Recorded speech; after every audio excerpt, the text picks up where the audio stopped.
Salut tout le monde, j'espère que vous allez tous très bien. Vidéo un peu spéciale puisqu'aujourd'hui je vais vous donner mon avis sur le film People We Meet on Vacation.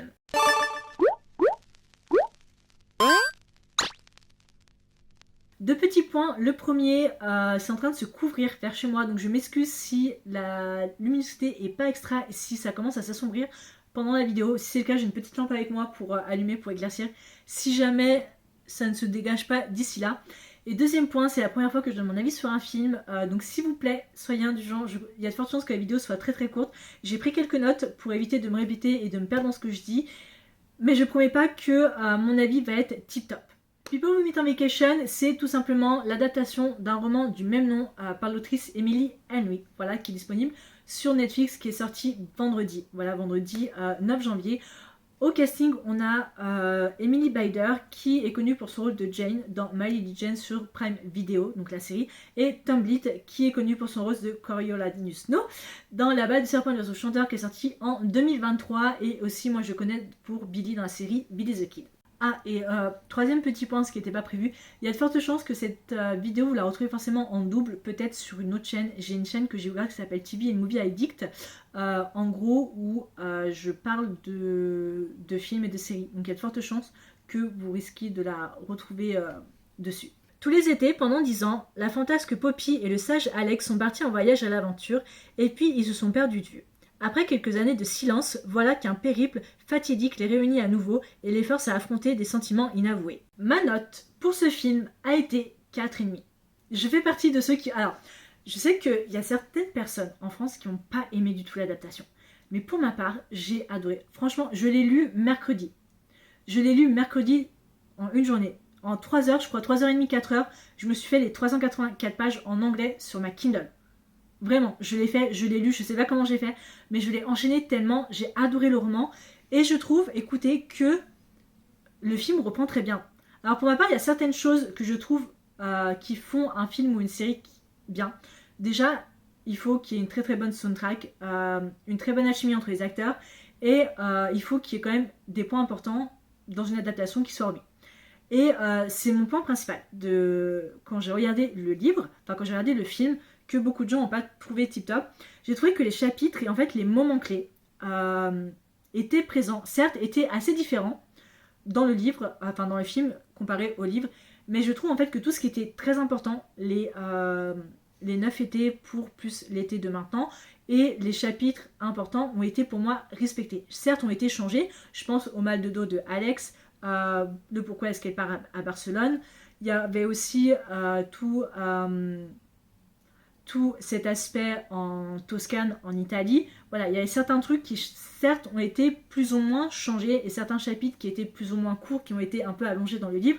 Mais je trouve que tout ce qui était vraiment important, qui ont expliqué certaines choses à leur relation à Poppy et Alex, ont été très très bien, je trouve pour moi, respectés. Je trouve quand même que Emily Bider et Tom Blitt sont de très très bons acteurs. Voilà, très clairement, je les trouve vraiment génial. C'est la première fois que je vois en vrai Tom Blitt dans un film assez genre relax, comédie romantique, tout ça, parce que j'ai tellement l'habitude de voir dans des trucs assez sérieux que ça m'a fait assez rire, mais j'ai trouvé vraiment vachement cool. Et j'ai trouvé leur alchimie vraiment très très bien entre les deux. Moi je trouve qu'une alchimie c'est extrêmement importante, en tout cas pour les acteurs principaux, autant que secondaires que principaux bien évidemment. Il faut que tout le monde ait une très bonne alchimie, mais on ressent que les deux ont eu vraiment un plaisir fou à jouer dans ce film, et je pense que ça s'est ressenti à l'écran. Et je sais pas si vous voyez le film Quand Harry rencontre Sally. C'est un classique de comédie romantique des années 80 où ça se suit sur plusieurs années, où justement je trouve qu'il y a pas mal de parenthèses parce que dans Quand Harry rencontre Sally après un road trip en fait, où la petite amie de Harry demande à accompagner Sally en fait en road trip d'un point A à point B, chose qui est un peu similaire à Poppy et Alex sur leur rencontre en fait, et ça se passe sur plusieurs années en gros. Dans le film des années 80, ça se passe sur plusieurs années où on voit leur amitié évoluer jusqu'à qu'ils se rendent compte qu'ils ont des sentiments l'un pour l'autre, mais c'est jamais forcément un bon moment parce que les deux sont en couple avec d'autres personnes. Et ben en fait, People We Meet on Vacation, c'est exactement la même histoire en version moderne. Et ça se passe sur plusieurs années, pareil, mais à plusieurs vacances. Et j'ai trouvé ça vraiment génial. Pour avoir adoré Quand Harry rencontre Sally, je trouve People We Meet on Vacation vraiment génial. Et je trouve aussi que la BO a joué un rôle aussi tout particulier. Taylor Swift. Voilà, très clairement.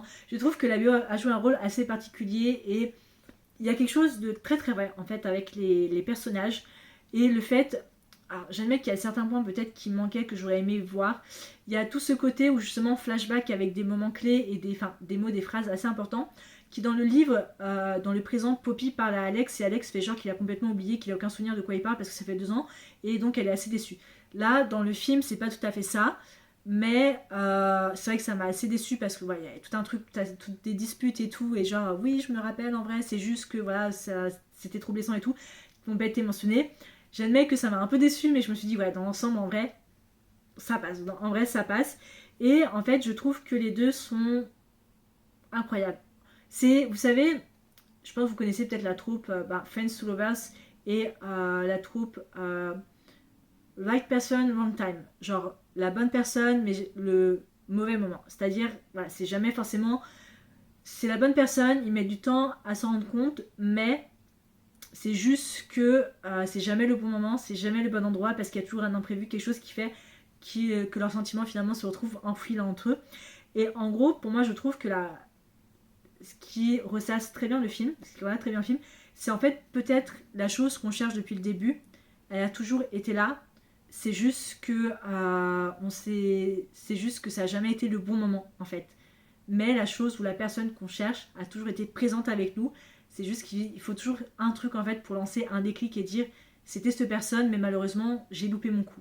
Voilà. Et avec Barcelone, évidemment, ça se rattrape. Voilà. Et ça me prouve quand même que les comédies romantiques ne sont pas décédées. Ça prouve quand même que les rom-coms, on peut encore en avoir de très très bonnes en 2026. Parce que je trouve qu'il y a quelque chose qui s'est perdu. Beaucoup des comédies romantiques maintenant sont beaucoup en streaming. Je pense à Netflix, je pense à Prime Video, à HBO Max, plus Netflix. Et j'admets que les dernières comédies romantiques que moi j'ai regardées, je les ai, à part Anyone But You, les autres je les ai pas forcément trouvées extra. Ouais, je les ai pas forcément trouvées, non, genre génial, j'ai l'impression qu'il y a quelque chose qui s'est loupé. Mais le fait de savoir que Emily Henry était très présente dans le film, ça, en fait ça se sent. On sent qu'Emily Henry était très présent avec Netflix pour rendre son film réel et rendre vraiment les moments importants. Et ça me rassure de savoir que la comédie romantique est pas morte à un tel point qu'il y a 2 autres livres d'Emily Henry qui vont arriver sur Netflix. Ça, j'ai hâte de vous en parler dans ces adaptations 2026 qui arrivent. Mais franchement, j'ai très très hâte. Et les lieux étaient juste vraiment magnifiques. Ça a été filmé à Barcelone, ça a été filmé en Toscane, ça a été filmé, je sais plus trop, mais il y a un moment, tout le côté road trip camping que j'ai adoré. J'ai trouvé les décors vraiment magnifiques. Il y a la Nouvelle-Orléans aussi, que j'adore, un endroit que j'aimerais beaucoup aller. J'ai trouvé ça vraiment génial et voilà, j'ai juste vraiment adoré. Franchement, pour ma part, j'ai trouvé le film fun, j'ai touché touchant, j'ai touché. Pour ma part, j'ai trouvé le film très fun, très touchant, je l'ai trouvé beau aussi. Cinématiquement, je l'ai trouvé très très beau. Hein. Les paysages, comme j'ai dit, étaient magnifiques. Et même si certaines scènes ont été changées, même si certains chapitres ont été oubliés, parce que franchement, on reconnaît, on sait tous que un roman, enfin qu'un film ne peut pas adapter, un roman ne peut pas en entier, peut pas adapter, enfin j'ai trouvé pour ma part le film quand même fun, j'ai trouvé touchant, j'ai trouvé beau, j'ai rigolé, j'avais presque les larmes aux yeux à certains moments, j'ai trouvé très beau la scène sous la pluie où ils s'embrassent, j'ai trouvé mais magnifique, c'était un truc que j'attendais dans le film, enfin dans le film parce que dans le livre j'ai trouvé très beau et je suis contente qu'il nous ait épargné toute la scène de Smut comme Netflix sait si bien le faire avec les scènes de Huck, hein, très clairement.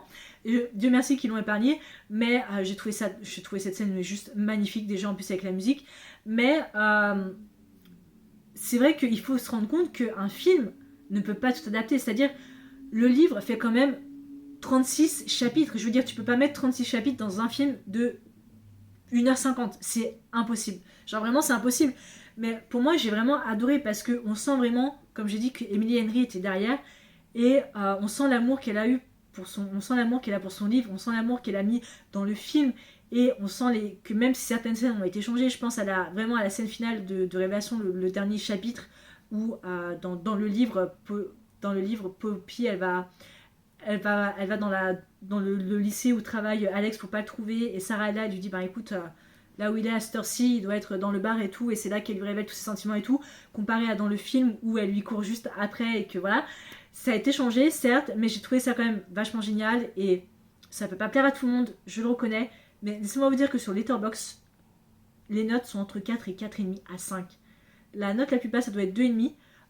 Mais j'ai trouvé le film génial, les gens l'ont trouvé génial, je l'ai trouvé génial, je le re-regarderai, j'adore Tom Blyth, franchement c'est un acteur que je surkiffe de malade, c'est un acteur en devenir, Emily Bader aussi c'est une actrice en devenir, et moi je trouve bien, je trouve ça bien d'avoir eu des acteurs pas forcément extrêmement connus du public pour jouer des films, parce que dès le moment où tu mets Sofia Carson dans toutes les comédies romantiques de Netflix, au bout d'un moment stop. Voilà, j'ai rien contre Sofia Carson, je l'adore, mais faut arrêter. Voilà, faut arrêter. Et Dieu merci, il n'y avait pas Timothée Chalamet ou autre, mais je trouve que dès le moment où tu prends les bons acteurs pour incarner les bons personnages, je pense que ça passe. Voilà, bon, de mon point de vue, j'ai vraiment adoré le film. Est-ce qu'il y a de fortes chances que je me suis répété peut-être une ou deux fois sur mon avis? Oui. Mais je vous avais prévenu, voilà, c'est la première fois que je filme un avis sur un film, mais je voulais absolument le faire parce que j'ai vraiment beaucoup aimé autant le livre que le film. Je l'ai lu sur ma Kindle, j'ai pas eu le temps d'acheter, je vais l'acheter. Je compte découvrir les autres romans de Emily Henry parce que il faut que je le fasse tout simplement, parce qu'avec les prochaines adaptations qui arrivent, j'ai confiance maintenant en Netflix et Emily Henry, donc pour ma part je suis très partante là-dessus. Et non, franchement, je trouve que c'est un très très bon film. Et ça me rassure de savoir qu'on peut quand même faire de très très bonnes comédies romantiques encore en 2026. J'ai très hâte de voir d'autres adaptations arriver. Et pour ma part, j'ai très hâte de suivre des autres projets de Emily et de Tom. D'ailleurs, ça me fait penser qu'il faut que je regarde la saison 3 encore de Billy the Kid. Mais pour ma part, j'ai vraiment aimé, j'ai adoré. Je sais pas pour vous. Je sais pas si vous l'avez vu, si vous avez lu et vu le film et lu le livre. Dites-moi ce que vous en avez pensé.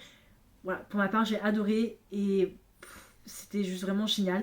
Dans tous les cas, j'espère vraiment que la vidéo vous a plu. Je m'excuse si je me suis répétée encore plusieurs fois.